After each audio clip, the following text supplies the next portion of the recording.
Recently, the president of Ripple, Monica Long, was on CNBC for an interview. And this was actually a very significant one because we got a lot of insights on what Ripple is actually planning and what's going on behind the scenes. But before we really kind of dive on into everything, first and foremost, I got to say welcome to the channel, everyone. My name is Nick. For those that are new to the channel, hopefully by the end of this video, you do become a subscriber. Now, with that being said, let's dive on into this overall interview that Monica Long did have on CNBC. Number one, they talked about the acquisition of Hidden Road, which is definitely a big one. It's only been 2 weeks since the announcement, and how the prime broker directly bolsters Ripple's bread and butter, providing financial infrastructure for payments, custody, and tokenization for enterprises globally. We've grown our payments network brick by brick through building exceptional liquidity management expertise, true last mile payouts, and owning the flow end to end with 60 plus licenses globally using XRP, RLUSD, and other digital assets. I am incredibly excited for what's to come through pairing prime brokerage services, post-trade settlement on the XRP ledger, and enterprise grade custody. 2025 is shaping up to be the best year yet for Ripple. So, first and foremost, IPO news. Everyone is always focused on the IPO because they think that the IPO is going to severely affect the value of XRP somehow, some way. And I actually don't think that Ripple IPOing is a very bullish thing. Now, we have here latest Ripple president Monica Long confirms that an IPO is not a priority for the company anytime soon. Check this out. And I have to ask you, maybe not in the current market, but I have to ask you about an IPO at some point. You know, Brad has said to me in the past, when the SEC issues are done, we can start thinking about an IPO. Maybe is an IPO in the cards for Ripple at any point soon? At this moment, we have a lot of liquidity. So we do have billions of dollars cash on the balance sheet. We're in a really healthy position. We're in an acquisitive position, as you put it. So we're really just focused on growing the business as we are now. And after, so there you guys have it, right? They have billions and billions of dollars, already, and they don't really need much more. They're fully liquid. They're in a acquisitive stage where they're trying to acquire as much as possible. They're trying to grow and expand as rapidly as possible as well. And they're not really focused on the IPO. Now, they're also not focused on the IPO because of RLUSD. Let's just be honest here, right? RLUSD is very bullish for XRP holders and XRP itself because, Ripple over the last couple years, they've always made their money by selling XRP. I mean, that was a big deal, right? Everyone was always bearish on it. They're saying, oh, well, Ripple's dumping XRP. They're dumping it to make money and this, that, whatever. So, RLUSD, when it was originally, starting to get talked about, I was actually very bullish on it up until, of course, the launch because of it becoming a moneymaker for Ripple. And I'm still very bullish on it, obviously. And when we think about how much money it could make Ripple, well, Tether back in 2024, from what they've reported, they made about $13 billion in profits, which is crazy. Now, this is Tether. Imagine what Ripple can do. And I think that that's exactly why Ripple was really kind of looking to launch the RLUSD stablecoin. Obviously, there's other reasons behind it as well, but it's a huge moneymaker for them. And so far, RLUSD is at number, I think 11 in terms of the, USD stablecoins, which, I don't understand the ranking here. I don't think that they actually updated the amounts because RLUSD, there's over 340 million. So from 11, 10, 9, 8, it would be in number 8 spot right now currently. By the end of the year, they definitely could be moving up the list into the top 5. If that is the case, over 1.4 billion. If we're talking about the actual stablecoin list, I think it's a lot higher, but it has a long way to go to get to Tether's position, but I do think that eventually we will get to being that big. But I think that this is exactly why they're not really kind of looking to IPO at this point, because they know how much money they can make just from the stablecoin side of things. And I don't think that they actually have to rely on selling XRP anymore because of the stablecoin, which is a very, very bullish thing for us. But on top of that, we also have Monica Long. This market's blowing up. Shout out to RizXRP for this. And this actually confirms exactly what's really going on around crypto. I think that this is probably one of the most interesting, clips from this. I do have additional clips as well, which we will get to here in a second. But check this out. Stablecoins, I just mentioned it. And let me slow this down real quick. I have it at 2x. I apologize. Talk about stablecoins. I just mentioned it. You launched your own stablecoin, Ripple USD. For our listeners who don't know, stablecoins are basically a type of digital asset linked or pegged to another currency, backed by real world assets, fiat currency, maybe bonds, cash, other things.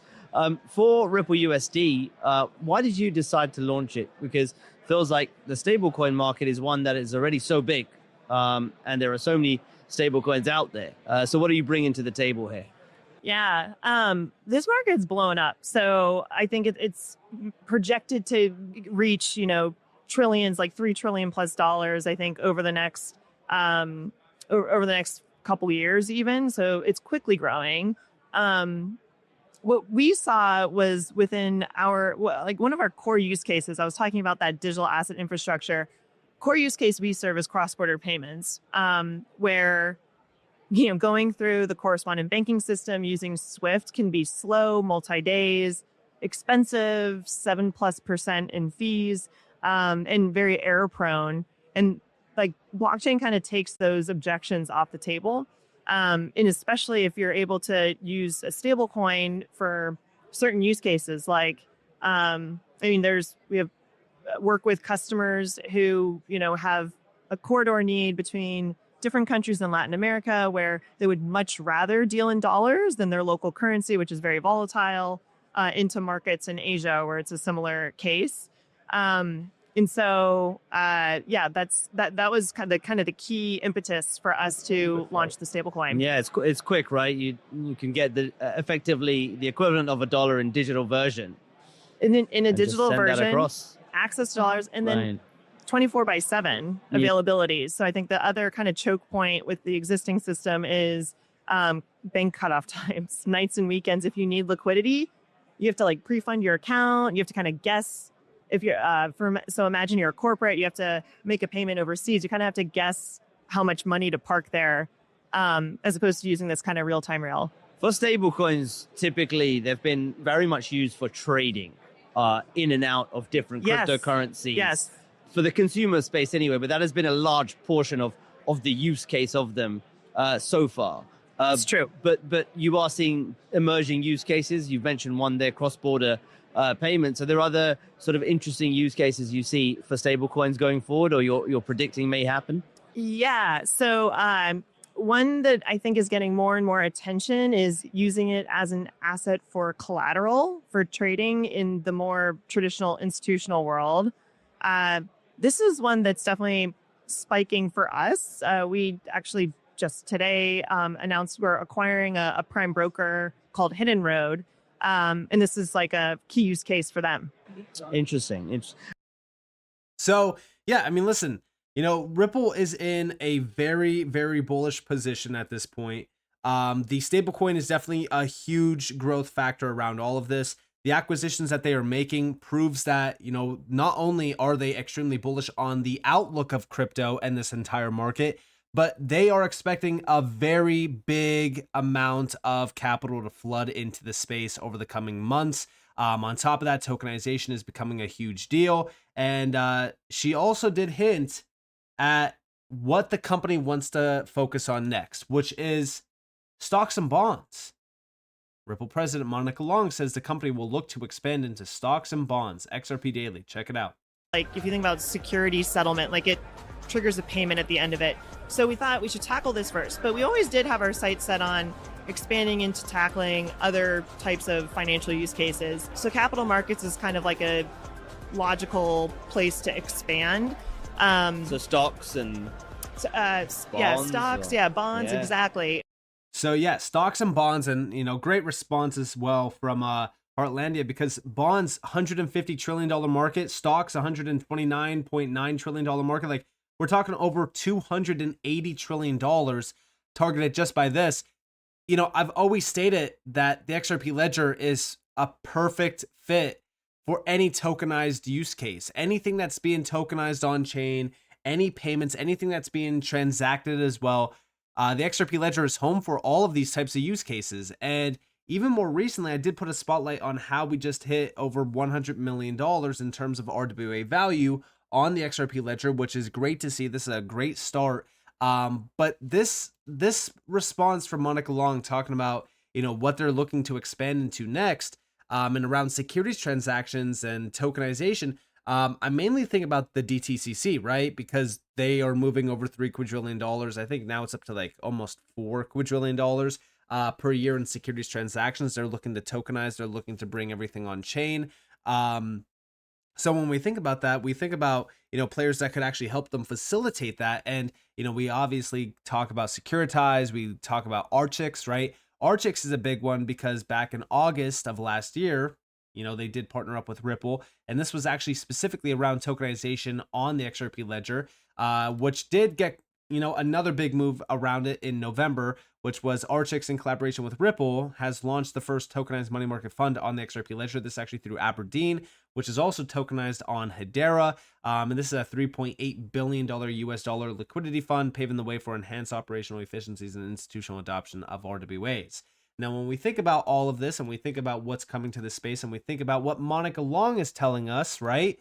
About how this market is blowing up. It's only going to become bigger and bigger. They're in an acquisitive stage because of, you know, how cash flow they are, how much liquidity they have. And of course, with RLUSD being adopted and starting to grow here, I do think that this is actually a very good sign of what's to come, because if RLUSD continues to grow and become a top 5 stablecoin, then that will give Ripple a lot more money, and it will allow them to actually accelerate their, you know, acquisitions, which, you know, so far they've been absolutely killing the game around, because standard custody, they acquired Hidden Road, obviously, and there was a few other ones, Medico. Outside of Medico, there was a few other companies as well here and there that they were looking to acquire. So, you know, they've been very good in terms of, you know, the growth rate, the expansion rate as well. Their acquisitions have been pretty solid. And it's a very clear path in terms of a lot of these acquisitions, because, you know, standard custody is the big name behind RLUSD as well, so it makes sense for them to acquire them. Medico was huge for them to become Ripple custody, and you can see it's all to become that, you know, the one size fits all platform essentially for these institutional players and enterprise players, which is exactly why the CEO of Archix, remember this post, right? This is the big one. It's exactly why he's talking about, you know, $30 to $50 trillion flowing through the XRP ledger in the next 2 years. Now, he said this back in 2023. So, you know, 2025 is the year that we would see this. Obviously, I don't think that it's happening, but he's just extremely bullish, obviously. And he sees the value that we are targeting here, which is $1.4 quadrillion. I don't think that I need to play this clip because I'm sure that you guys are already aware of it. But, you know, it shows us that Ripple has some very good hands already on deck here to really kind of do what they want to do, which is, you know, continue to expand, continue to become a bigger player. And, you know, what's good for Ripple, you know, might not always be good for XRP, because XRP is not included in every single discussion here. But I do think that, you know, it's in Ripple's best interest to actually have XRP become extremely successful, because they hold a large portion of XRP in their escrow, which is a huge battle chest for them. And it proves that, you know, if we think about what Ripple is doing right now, they're expanding, they're becoming a much bigger player around everything. It proves to us that XRP will be included in all of these major, you know, endeavors that they're starting to move towards, which of course, like we think about Hidden Road, you know, Hidden Road is definitely a big one that confirms that push, because we know that XRP will be included in that, you know, acquisition in a big way, and it will be tapped in and utilized in a big way. So I'm very excited about the future. I think that this is a great interview, really kind of, you know, puts a light on what's going on here around Ripple and their plan of action going forward. So with that being said, I hope you guys enjoyed this video. If you guys definitely will like, subscribe, turn notifications on, because more free content. You guys are more than welcome to follow me on Twitter and join the free Discord in the description below. And with that being said, guys, it's been Nick. Thanks for watching. Peace out.